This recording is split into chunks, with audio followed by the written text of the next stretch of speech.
Hi കൂട്ടുകാരെ, jazz ഡയറിയിലേക്ക് സ്വാഗതം. ഇന്ന് നമ്മൾ ട്വിങ്കിളിൻ്റെ മാന്ത്രിക സന്ദർശനത്തിൻ്റെ മനോഹരമായ ലോകത്തേക്ക് ചുവടുവെക്കുകയാണ്. അവിടെ ഒരു മഴവില്ല് മുടിയുള്ള യൂണിക്കോൺ കൗതുകമുള്ള കുട്ടികളുടെ പുൽമേട്ടിലേക്ക് വഴുതി വീഴുന്നു. അവരുടെ ആഗ്രഹങ്ങൾ ശ്രദ്ധിക്കുന്നു. എന്നേക്കുമായി നിലനിൽക്കുന്ന അത്ഭുതത്തിൻ്റെ ഒരു തീപ്പൊരി അവശേഷിപ്പിക്കുന്നു.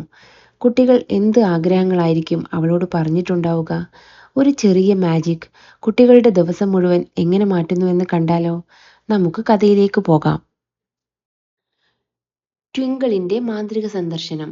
സൂര്യൻ ചുംബിച്ച ഒരു പുൽമേട്ടിൽ കുട്ടികളുടെ ഒരു വൃത്തം വിരിച്ചു. അവരുടെ ചിരി ചീവീടുകളുടെ മൂളലുമായി കലർന്നു. ചിലർ ഡെയ്സികളുടെ ചെറിയ കോട്ടകൾ പണിയുകയായിരുന്നു. മറ്റുള്ളവർ അവരുടെ പ്രിയപ്പെട്ട ഫെയറി കഥാപാത്രങ്ങളെക്കുറിച്ചും എപ്പോഴെങ്കിലും അവരെ കണ്ടുമുട്ടിയാൽ അവർ എന്തു ചെയ്യുമെന്നും കഥകൾ പരസ്പരം പങ്കുവച്ചു. അവരുടെ ഭാവനകൾ കാട് കടന്നു പോകുന്നുണ്ടായിരുന്നു.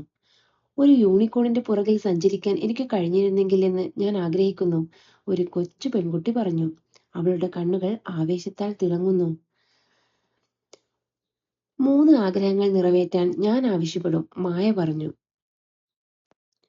ഒരു യൂണിക്കോണിന് നമ്മളെ കേൾക്കാൻ കഴിയുമെന്ന് നിങ്ങൾ കരുതുന്നുണ്ടോ? മായ കണ്ണുകൾ വിടർത്തി മന്ത്രിച്ചു. ഒരുപക്ഷെ അവൾ ഇപ്പോൾ നമ്മളെ കാണുന്നുണ്ടാകാം. പറക്കുന്ന ചിത്രശലഭങ്ങളെ നോക്കി സാം ചിരിച്ചു. മഴവില്ല് നിറമുള്ള മേനിയും വാലുമുള്ള വെളുത്ത യൂണിക്കോണായ ട്വിങ്കിളും അവളുടെ സുഹൃത്ത് ഫെയറിയും പുൽമേട്ടിൽ കുട്ടികൾക്ക് അദൃശ്യരായി ഇരിക്കുകയായിരുന്നു. അവർ കുട്ടികളുടെ സംസാരങ്ങൾ ശ്രദ്ധിച്ചുകൊണ്ടിരുന്നു. ട്വിങ്കിളിന്റെ ഹൃദയം സന്തോഷം കൊണ്ട് നിറഞ്ഞു. ഈ കുട്ടികൾ എന്താണ് സങ്കല്പിച്ചതെന്നും ആഗ്രഹിച്ചതെന്നും കാണാൻ അവൾക്ക് ജിജ്ഞാസയുണ്ടായിരുന്നു. സംസാരം ഉച്ചസ്ഥായിയിലെത്തിയപ്പോൾ ട്വിങ്കിൾ തല താഴ്ത്തി.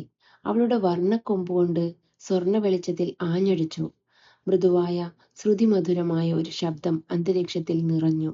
അവൾ പതുക്കെ ദൃശ്യമായി. കുട്ടികളുടെ കണ്ണുകൾ ഞെട്ടലോടെ വിടർന്നു. ഹായ് കുട്ടികളെ, ഞാൻ ട്വിങ്കിളാണ്, നിങ്ങൾ സങ്കല്പിച്ച യൂണിക്കോൺ. നിങ്ങളുടെ പ്രിയപ്പെട്ട കഥാപാത്രങ്ങളെക്കുറിച്ചും നിങ്ങളുടെ ഹൃദയങ്ങളിൽ ഒളിഞ്ഞിരിക്കുന്ന ആഗ്രഹങ്ങളെക്കുറിച്ചും നിങ്ങൾ പറയുന്ന ഓരോ വാക്കും ഞാൻ കേട്ടുകൊണ്ടിരുന്നു. കുട്ടികൾ നിശബ്ദരായി.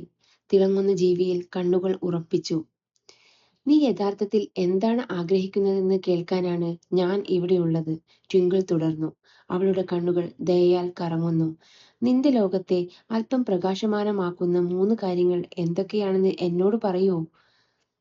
മായ മുന്നോട്ട് നടന്നു. കവിളുകൾ ചുവന്നു. അവൾ മന്ത്രിച്ചു. ഒരിക്കലും ഉരുകാത്ത, അവസാനിക്കാത്ത ഒരു ഐസ്ക്രീം ഞാൻ ആഗ്രഹിക്കുന്നു. നമുക്കത് എല്ലാവർക്കും പങ്കിടാൻ കഴിയും. ഏറ്റവും ചെറിയ ജീവികളോട് പോലും എനിക്ക് സംസാരിക്കാനും അവ എന്താണ് ചിന്തിക്കുന്നതെന്ന് മനസ്സിലാക്കാനും കഴിഞ്ഞിരുന്നെങ്കിലെന്ന് ഞാൻ ആഗ്രഹിക്കുന്നു. പിന്നെ ഞാൻ ഒറ്റയ്ക്കാണെന്ന് തോന്നുമ്പോൾ എപ്പോഴും കൂടെയുണ്ടാകുന്ന ഒരു സുഹൃത്തിനെ ഞാൻ ആഗ്രഹിക്കുന്നു. ട്വിങ്കിൾ പുഞ്ചിരിച്ചു. അവളുടെ മേനിയിൽ നിന്ന് തിളക്കം ഒഴുകി. നിന്റെ ആഗ്രഹങ്ങൾ നിന്നെപ്പോലെ തന്നെ മനോഹരമാണ്, അവൾ പറഞ്ഞു. മായയുടെ കൈപ്പത്തിയിൽ ഒരു ചെറിയ തിളങ്ങുന്ന കല്ല് നൽകി.